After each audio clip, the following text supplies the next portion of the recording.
Hello, everybody. Scott Golden here with the Golden Opportunities Coaching YouTube channel. Welcome to those of you who are new. Welcome back to those of you seasoned veterans.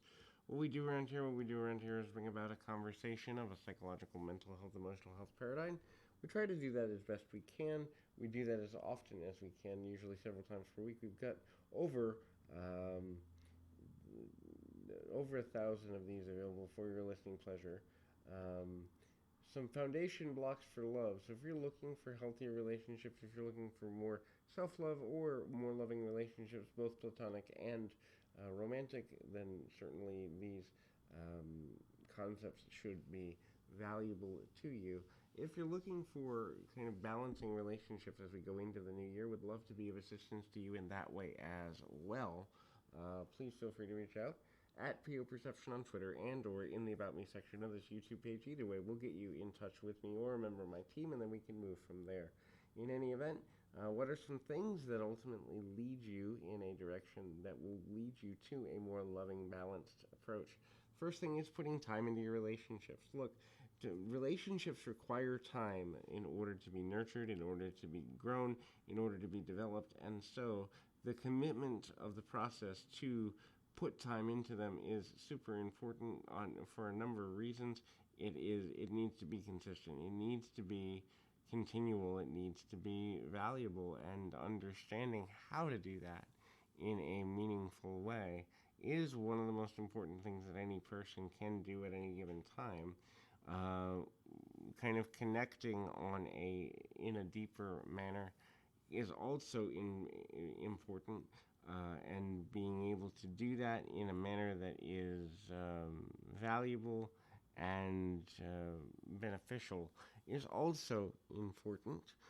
Moving forward is only possible when you feel that connection, and connection is about time.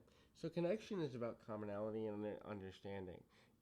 Any two people can connect with each other, but it's a matter that they are willing to be open, honest, and vulnerable. It also is important that they share who they truly are. They're not necessarily hiding anything. They're not refusing to reveal parts of themselves. They're not being disingenuous in the process of getting to know someone, and they're also willing to put in energy towards moving in a positive, progressive direction in any fashion. And so that can be super, super valuable for a number of reasons, and also something that needs to take place in order for people to feel completely supported. The next thing is trust. So trust is the belief that a person has your best interest at heart, and understanding how to do that on a continual basis is one of the things that we need to be able to do when we begin to understand that trust is not mutually exclusive, and gaining someone's trust can take a long time, but it literally, in some cases, only takes seconds or a few seconds to terminate.